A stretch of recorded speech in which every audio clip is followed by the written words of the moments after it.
Hi, this is Toby from Cuttle, and in this video I wanted to go through my design process for making a parametric box generator in Cuttle. You've probably seen these if you're in the laser cutting community. There are these websites where you can put in your dimensions for a box, and then it generates a cut file for making that box in a press fit finger joint style. There are several of these out there, and they're pretty useful if you have a laser cutter. So just some examples. This is sort of a craft room that we have in our house, and my wife made a bunch of boxes that are custom sized for these shelves that were built in to the house when we moved in. Um, Electronics enclosures. So people will often start with a box that was generated using one of these tools and then cut out additional holes in order to mount, switches or other pieces of electronics, lights, stuff like that. Artistic uses. So I've seen a lot of uses where you take a box and then cut out additional holes and maybe have some backing paper and then put lights on the inside. So this was an installation that we did at a music festival, and these hanging rectangular lanterns are just made with a box generator, and then we cut out that pattern on it for the light to shine through. So my thinking was in this video that I would try to make one of these box generators in Cuttle, because the idea of Cuttle is that in addition to just being able to use it like Illustrator or Inkscape for making your actual cut files, you can also make tools to make cut files. So it should totally be possible to make a box maker in Cuttle. And I haven't done this before, so I thought this would be a good opportunity to sort of walk through my own design process in making something like this. And this video will also sort of show how to go about making parametric designs in Cuttle. Parametric meaning that you can change, for example, the width, height, and depth of the box or your material thickness, and then your cut design will change when you change those numbers. So this is, I guess, how I'm thinking about going about it. So I'm just going to really rough it out just to show my idea. So the idea is that there's going to be like a panel, and the panel's going to have these finger joints on it. So there's going to be, something like this. And then the finger joints will be repeated using a linear repeat. So they'll be repeated somehow. All of, how far these are, how big the fingers are, how many fingers there are, all of that will need to be parameterized, but I'm just showing the basic design idea. So there's going to be a panel and the finger joints, and then I'm thinking I'm going to union all of those together. And then, so that's sort of how I'm thinking of constructing my pieces for the box. And like I said, I haven't actually done this before, but I have thought about it, and I made some sketches. Often I'll make drawings in my notebook. So what I'm thinking is that there's going to be these edges, which are going to be the finger joints, and I'm thinking that's going to be its own component because I want to reuse that on the different panels. The panel itself will probably be its own component because there are going to be 6 of those for the whole box, the 6 faces of the box. And then the box layout itself, like the thing that you would actually cut on the laser cutter, will also be its own component. So I think I'm going to structure it like that. Another design decision I've made is that there's when you're making these, you can sort of go with like an odd number of tabs and spaces or an even number. Um, and it's sort of an aesthetic decision, but it seems like a lot of these box makers will go with the odd one. And so if we look at like some of these panels, something that comes out of it being an odd number is that it doesn't matter if something is flipped. I don't know if that's a good or bad aspect of the design, but everything is mirror symmetric on the horizontal and vertical axes. Um, Another aspect is that the front and back are going to be exactly the same because it doesn't matter if something is flipped. So I'm just going to go with this odd number of tabs way of doing it, just because you have to start somewhere. Maybe an even design would be better in some ways, but we'll see. And I've also sketched out sort of what the whole cube will or box will look like, and I think that this is sort of an important thing to do for a box maker because it actually gets a little bit tricky with sort of which face is responsible for filling in like the final corners of the box. I don't know. It's just something that I've noticed when I'm putting these things together. Like um, it's not as simple as adding tabs along all the edges. You also have to think about which faces are mating with which faces, and stuff like that. So I drew it out here, and I think this diagram is going to be really helpful to me when I'm putting the whole thing together. Knowing which sides are which and which sides are going to have tabs in which places. All right, so let's try to figure this out. So I'm going to delete that. And so for making the edges, I'm thinking one of the main parameters of the edge is going to be the how long it is. So I'm going to call this edge, and I'm going to add a parameter that's going to be the length. And we're working in inches. I'll just set this to 4. So it'll be 4 inches. That's a parameter, so we'll be able to change that. I think I'm going to just put a rectangle out here and make its x scale to be length. And this is going to be sort of this is probably not going to be there in the final edge piece. It's just to sort of let me sort of see how this is coming together. Length is parametric, so I can change this. And the rectangle changes since it was set there. And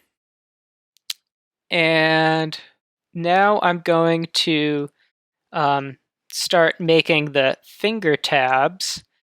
And let's see. So these are going to, we need to know the height of these and the width of these. So the height is going to be based on the material size. So say we're working with like 1/8 material size. I think I actually need to put in this literal value to make it parametric here. So that'll be 1/8, and then the height of that needs to be that material thickness size. So I'll put material there. So now this is 1/8 in height. And then we have to figure out what the x scale of this is going to be. And so that's, I think, a little bit trickier. So, well, actually, maybe it's not that tricky. So there's going to be some sort of tab size parameter, I think. And let's just say that we set that at 1/2 inch. And then we set the width to be tab size. So now this is tab size by material. So I think that'll be the size of a tab, at least for the most of the tabs, and then I think the tabs on the edges are going to end up being a little bit bigger to sort of make up for additional space. So another thing that'll happen, I'm going to position this on the x-axis, something that I like to do when I'm working with rectangles is moving the origin point. So by default, the origin's in the upper left, but I sort of want to position this with respect to the lower left. So I'll hold Command and move this transform center. That will determine, for example, if I were to rotate the rectangle, what the origin point for that would be. I'm going to reset that. But it will also determine the position of, so for example, if I set it here, that position is 0, 0. So it, when working with, when working, with in a parametric kind of situation, I like to set my origin based on what's useful. So since I care about that point, I'm moving my origin to the lower left. We're going to need to know, I think. So another thing that we're going to have to do is know whether there's going to be a tab sort of at the beginning or not have a tab there because it's going to be mating with a thing that does have a tab there. So I think there's going to be another parameter we're going to need, and I can't think of a good name for it, but I guess I'll just call it first tab, meaning like it will either be there or it won't be there, and that'll be a Boolean value, either true or false. And so we're going to have to do some figuring things out with that.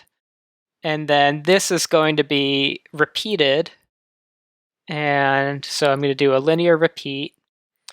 This displacement value is going to be the tab size times 2.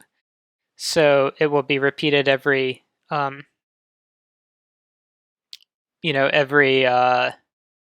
like the tab size is 0.5, and then as I change that, I want the finger joints to be as much finger as there is space for the other finger.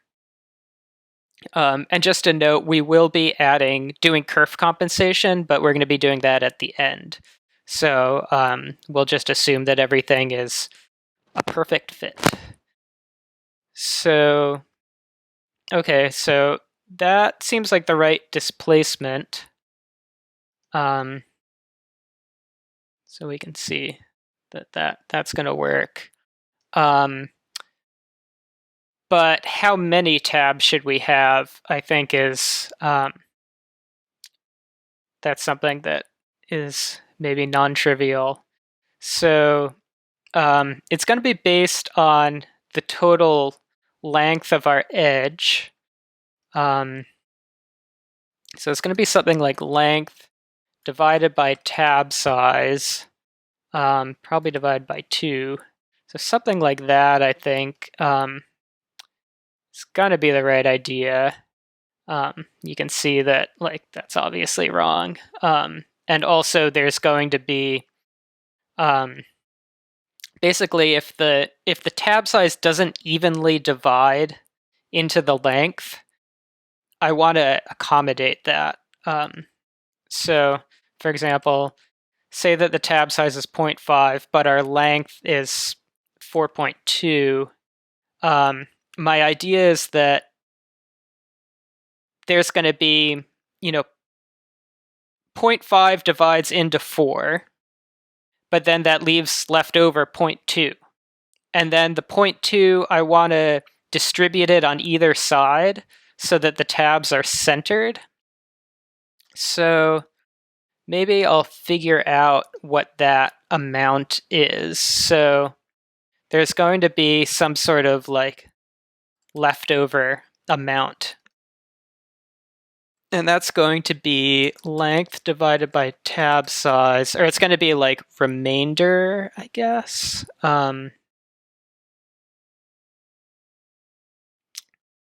Let's see. So this needs to go into that, and then I want to find the 0.2 is my goal here.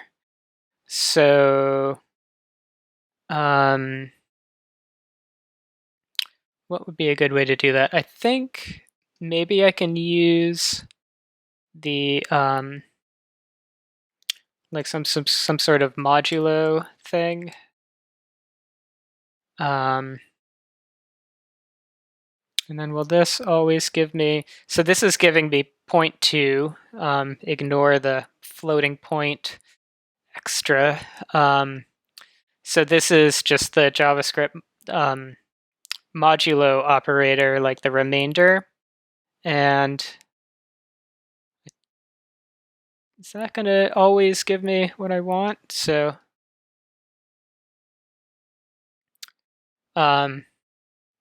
if it's like that, then there's 0 left over. If it gets down to here, I actually want there to be here. This isn't right because I want there to be some offset here. Like I would like this leftover amount to be all of this. So, let's say maybe there's a better way to start getting at this. So how about we figure out how many tabs there are going to be? So I think here we're going to do length divided by tab size divided by 2. So it says there are going to be 4 tabs. And as I change this, this is changing. This I always want to be an integer, so I'm going to use the floor function to get that. I guess I have to say math.floor. So as that changes, there'll be 4 and then 3, and for repetitions, I'll just say num tabs there. So is that always what I want?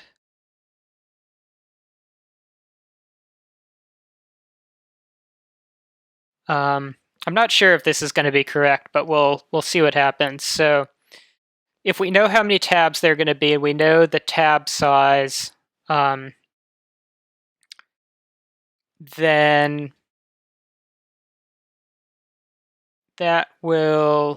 we can figure out what the leftover is going to be by saying that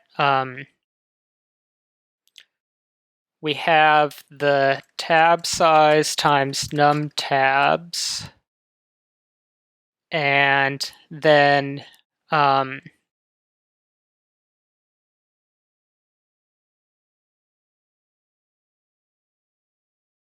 there's going to be 4 of those, and then there's going to be 3 of the spaces in between. So that's going to be an additional tab size times num tabs minus 1. So then this ends up taking up 3.5. So the leftover amount is going to be the length minus however much that is. So then that's 0.5 left over. And I don't know, maybe that's what we want. So I'm going to position the x here to be leftover divided by 2 to get it centered. And is that always what we want? That might be the right thing.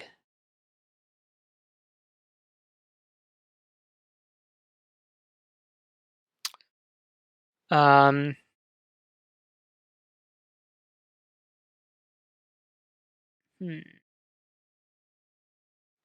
Because what I'm thinking is that there's going to be sort of an additional little piece here, assuming that we're in the this thing is true.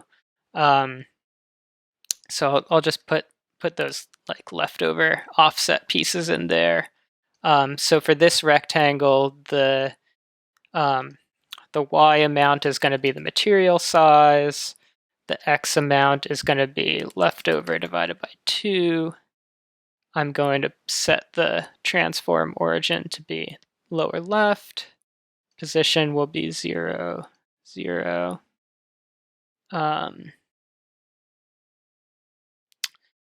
And then there's going to be another one on the other side.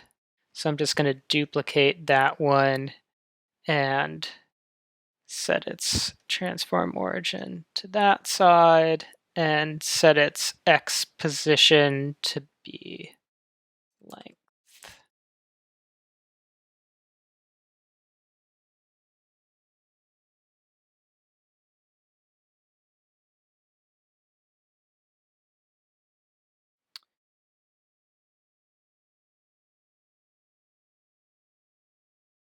So I think it's going to be something like that.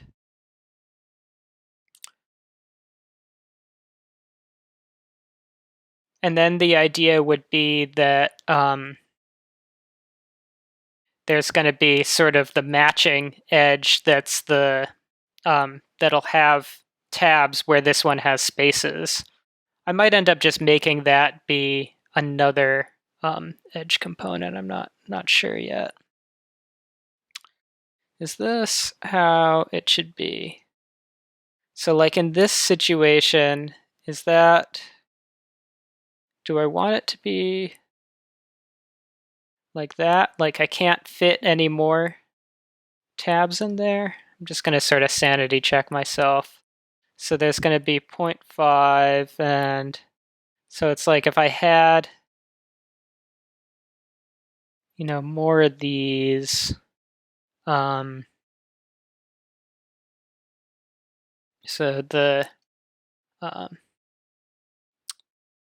this is going to be tab size, and then this is going to be tab size times 2. I don't know, I feel like I could fit 4 tabs in here. So I think that this is giving me sort of too low a number. And I wonder if it has something to do with this like odd versus even thing. Like, I wonder if I can just add 1 there. And probably should check this, but this, to be honest, is sort of how I'll often design things. I'll just sort of try out numbers in these expressions and see how it works, and then come up with reasoning later. So that doesn't quite work because then the whole thing gets a little weird. Leftover gets too much in that situation, so that's wrong. But I feel like it's better in this situation. Like I want there to be 5 tabs in this situation. I don't want there to be 4 tabs.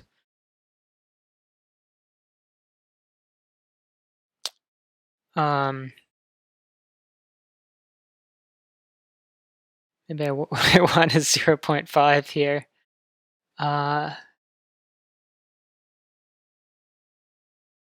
That's looking like the right thing to me.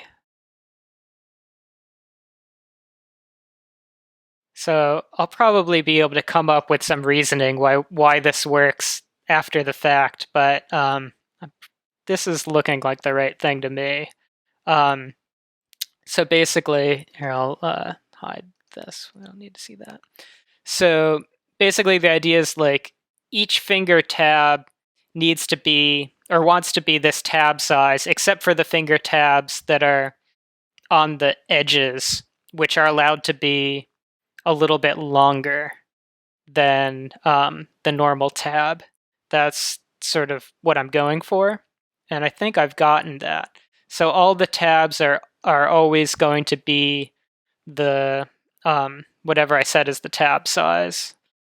So we can try playing with different size tabs.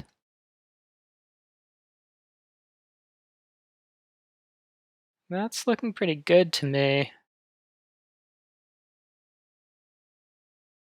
And the different lengths are looking good.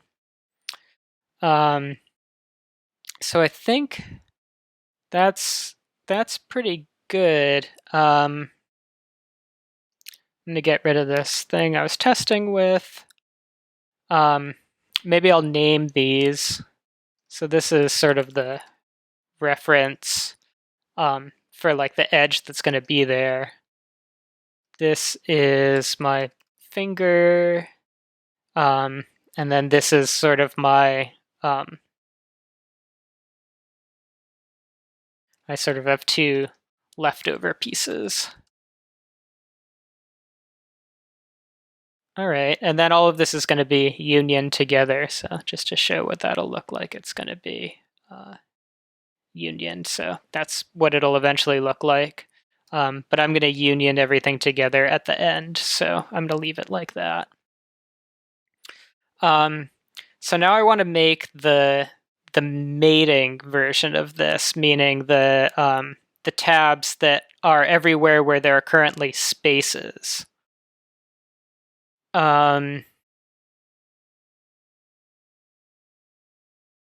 So I think that I can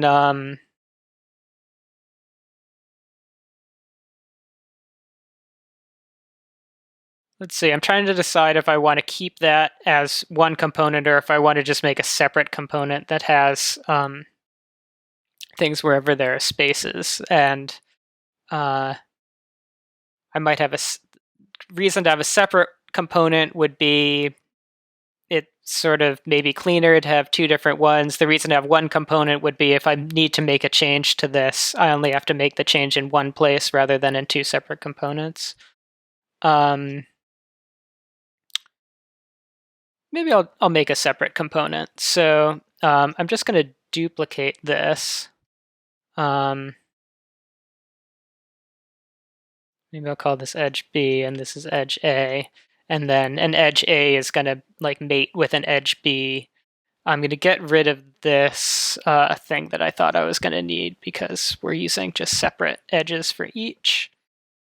And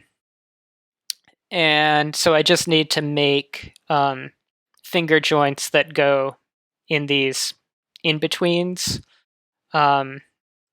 So I think I'll just take this finger and say its X position is going to be that one plus a tab size. And how many are there going to be?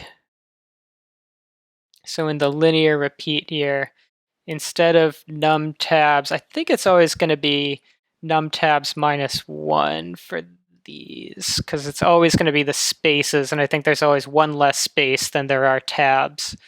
And then the idea is I would get rid of these. So then I have sort of these are the two mating versions. This is the one where there's sort of more stuff because it starts with a tab, and then this is the one where there are fewer tabs because the tabs go in the spaces of this one. All right, great. So now I don't think I need these reference rectangles anymore. I think I know what I'm doing here with these two edges. So now I will make a panel. And the panel is going to consist of a rectangle. The panel will have a width and a height. So say it's 5 by 4. This rectangle will be that width and height. And then it will have these edges. So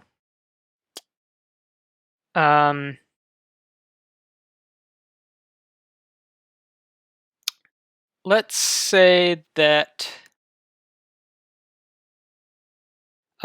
so a front panel, if we go back to our diagram here, is going to have, let's just make this a front panel. The front panel is going to have all edge A's. So there's going to be something here, and this edge A needs to have as its length the width here. Additionally, we're going to need to sort of thread through all of these parameters. So I think this is a thing that I would like to change about Cuttle to make it easier to deal with these. But for now, in order to make this able to, like, eventually there's going to be this box layout, right? And the box layout is going to have a bunch of, this is going to have a bunch of parameters. It's going to have width, height, depth, material size, tab size, probably like kerf compensation, things like that. But for example, material size, this needs to get passed in to all these other components, and I think maybe in a future version of Cuttle, we would make it so that these are like project-wide rather than just in the component, but right now we need to thread them through. So by that, I mean that there's going to need to be a material, I think I used 1.2.125 there, a material parameter and a tab size parameter that are going to get threaded through to all of these. So material here will be material, meaning this number will come from here. So if I change this, the material size changes. And likewise for tab size. These guys are computed, so I think really they shouldn't even be in this. They shouldn't even be shown in this view because you shouldn't need to change those. But I guess currently they're being shown. So that'll be, there's going to be an edge here. Like I said, the front panel is going to be all edge A's. So the next one will be positioned here, and its rotation will be 90 degrees. And so this edge, the position is going to be, maybe we should be using, so the front panel, right, has a width and a height. Okay, that makes sense. So position here is going to be width by 0, and it will have a length of height because it's going to be from there to there. We need to pass in material and tab size, like I said, sort of threading those through so that when we change the tab size, it changes everywhere, and we change the material size, it changes everywhere. So then I can put more of these on, or we could do sort of like a mirror. Guess we can do. Guess we could do a mirror. So I'm going to make a mirror, and it's going to be a horizontal mirror. So I want it to be at the midpoint there, but this needs to actually be parameterized. So the y value for this point is going to be height divided by 2, and the y value for this one will also be height over 2. So that will mirror those, and we'll do a mirror over here also. And so this is going to be width divided by 2 by 0, and this will also be width divided by 2, and I'm just putting an arbitrary number here to make that mirror line be in the right place. So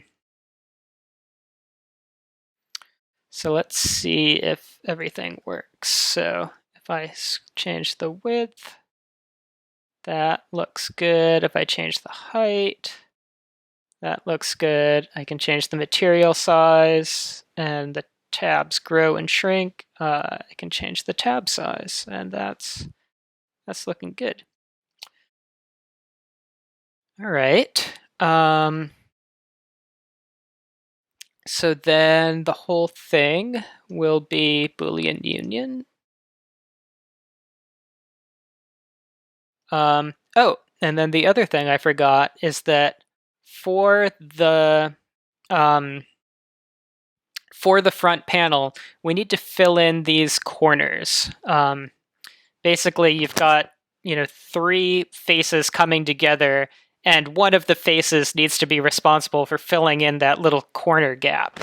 And so in this diagram over here, we've arbitrarily chosen that it's going to be the front that fills that in. So for this one, we're going to need an additional rectangle whose size is going to be based on the material size. And I'm going to put the transform center in the lower right and the position to be 0 by 0.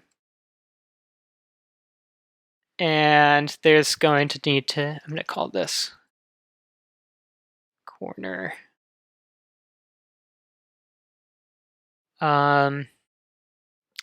It's going to need to be 4 of these. This one's going to be origin over there, and the x position is width by 0. And another one, the origin is going to be up. So it's not letting me move the transform center because I had an expression for the position.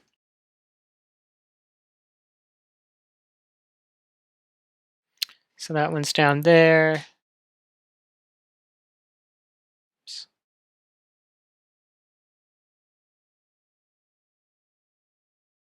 And I guess I need one more.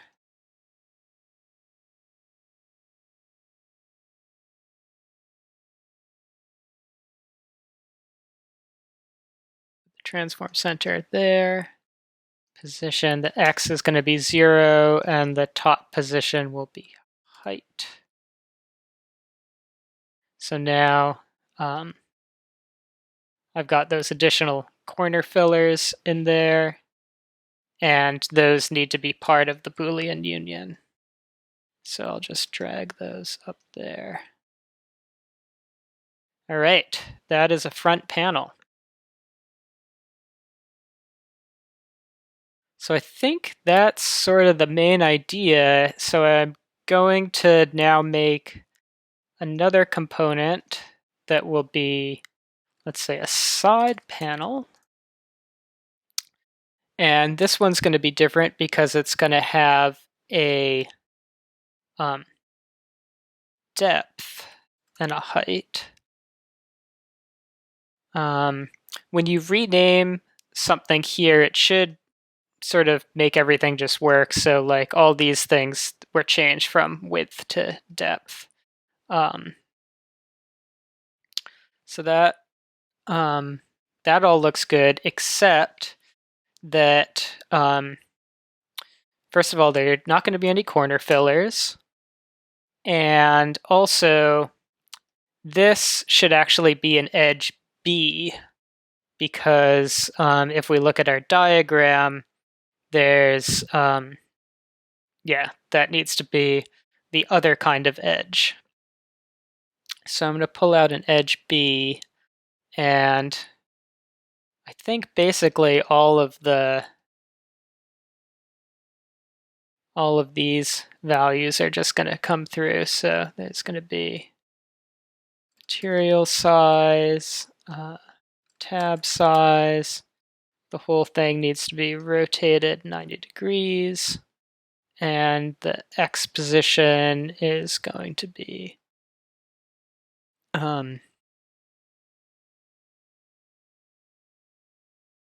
depth. Oh, what did I do?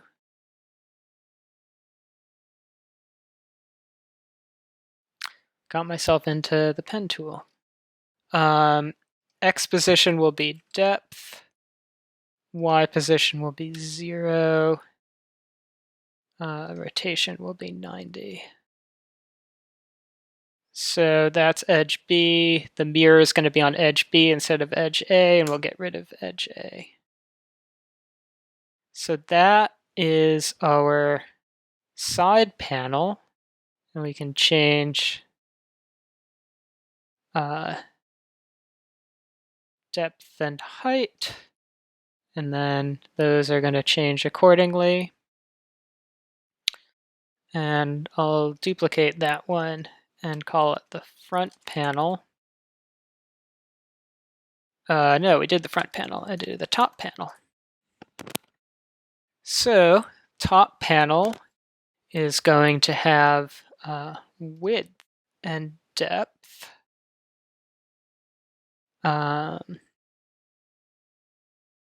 Wonder if I should call this one width. Call this one depth, because depth is sort of like that. I don't know. Can decide which one you want to call what. Likewise, the top panel is going to have 2 edge Bs rather than edge As. So I'll pull in an edge B. The length is going to be width of the thing, I believe.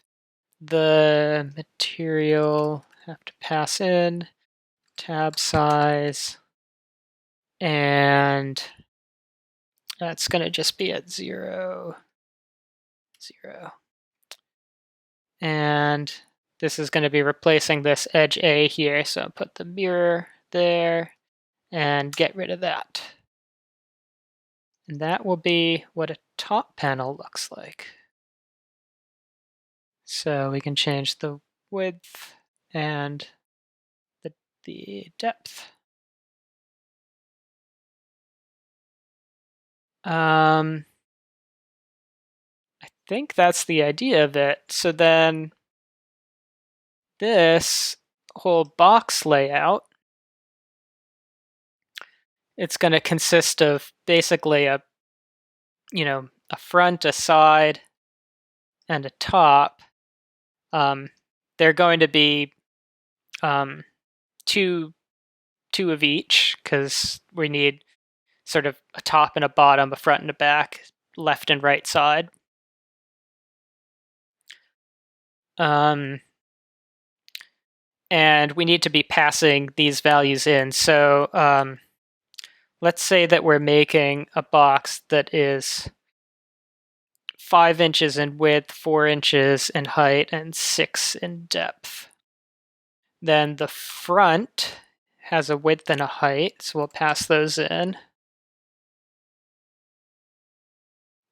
we need to pass in material and tab size.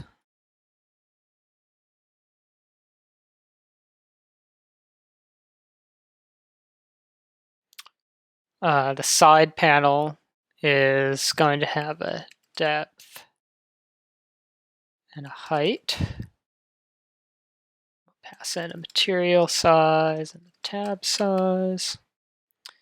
And the top panel, I guess we'll have a width and a depth. Material size, tab size.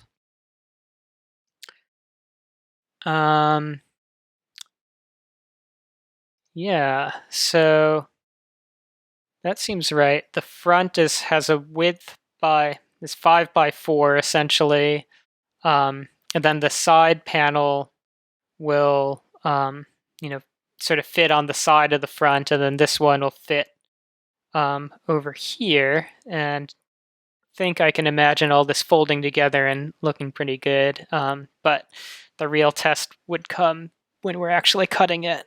But I think this is the right track. So I'm just going to lay out like the duplicates.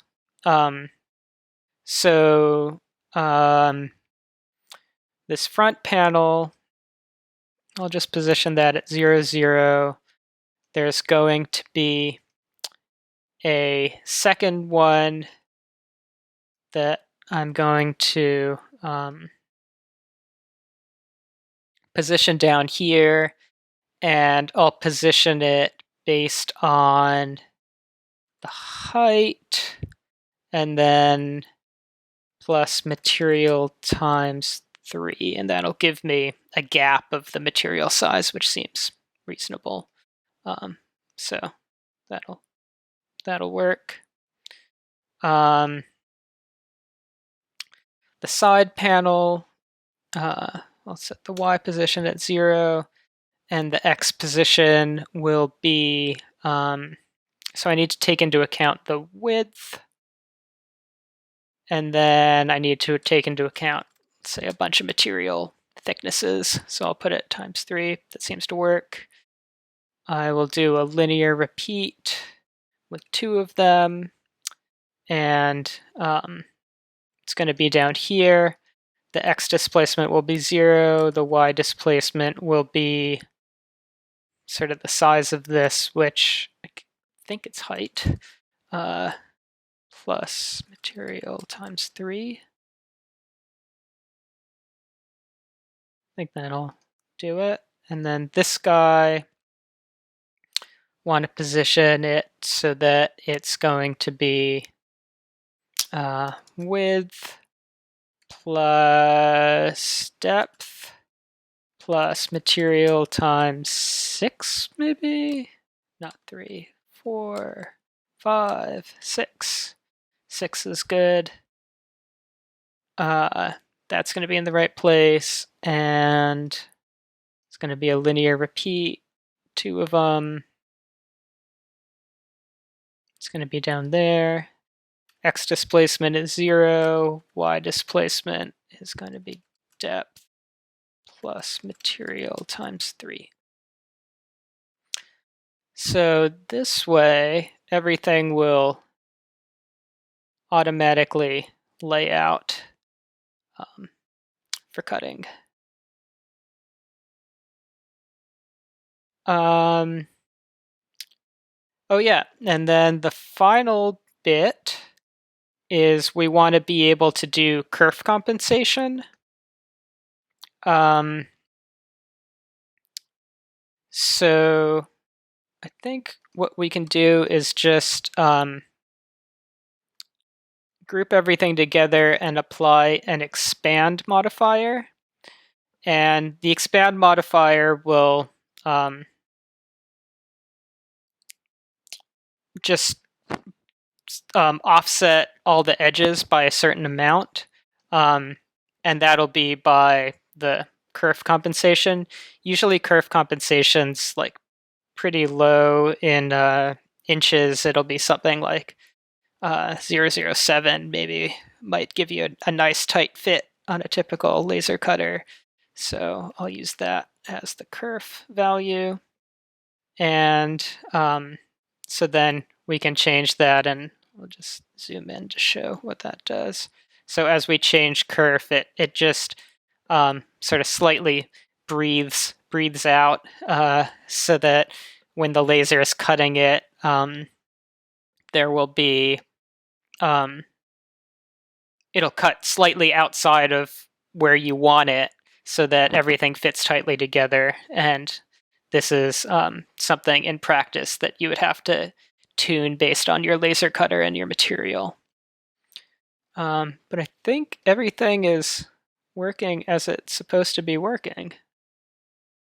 We can change the material size. This tab size gives you the size of the tabs.